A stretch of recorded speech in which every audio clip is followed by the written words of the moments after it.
Sagoli, and greetings everyone, and welcome back to the Iroquois Oneida History Channel. Once again, I'm Antonio Dockstader of the Oneida Nation of Wisconsin. Today, I want to share a primary source from the Jesuit Relations and Allied documents. This came from the French Jesuit father Jacques Bruis, who had began a mission in Oneida at one of the Oneida villages in upstate New York. This letter is dated from the mission of St. Francis Xavier among the Iroquois, this 21st of January, 1668. He says that it is situated on the 44th parallel of latitude upon an eminence whence one can only see a great deal of the country. There is no river or lake except at 5 leagues distance from the town, where there is a lake 12 leagues long and 2 wide, which furnishes fish to nearly all the Iroquois. This place is fairly pleasant, although it has none of the features would give beauty to our country homes.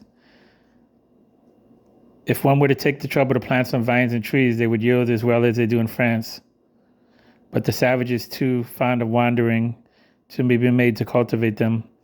Nevertheless, apple, plum, and chestnut trees are seen here, but all these fruits are of little importance and do not have the same taste as those of France, except the walnuts and chestnuts, which I find in no wise different in taste from our own. There are also vines which bear tolerably good grapes, from which our fathers formerly made wine for the Mass. I believe that if they were pruned 2 years in succession, the grapes would be as good as those of France. The mulberries and strawberries are so abundant that the ground is all covered with them. Both are dried in order to season a sagamite when there is no fish. I have named all that is rare in this country. Those who inhabit it are no more attractive.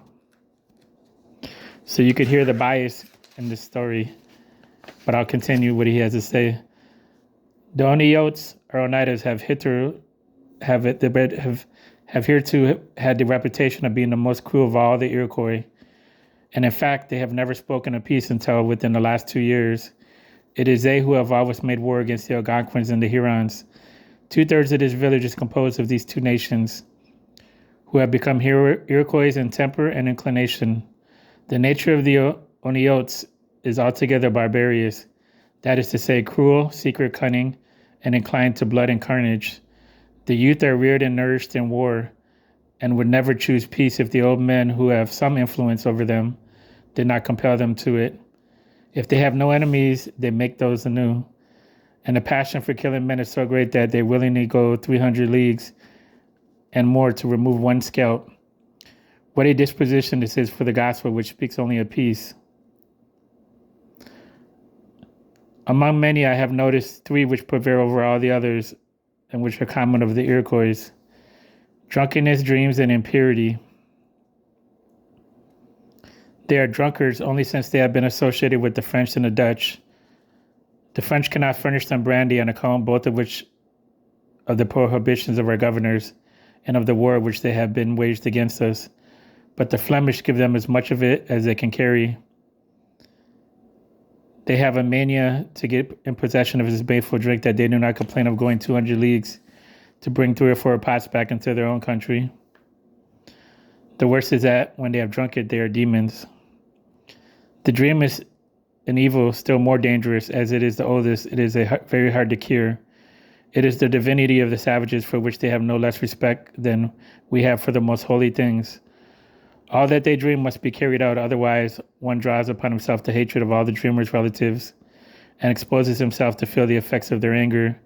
This is which often causes hardship to a poor missionary who cannot be sure of a moment of his life. But they derive this advantage from it, for they are obliged to be upon their guard and to live as they were to die at any moment.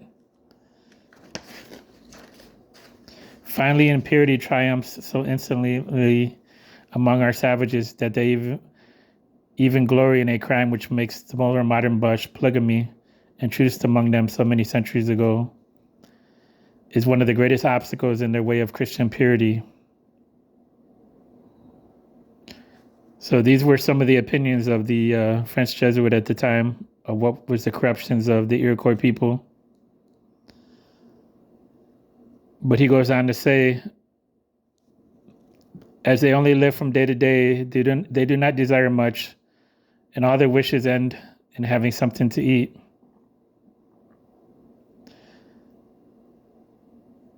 They express, I have not observed any other vices in our Iroquois.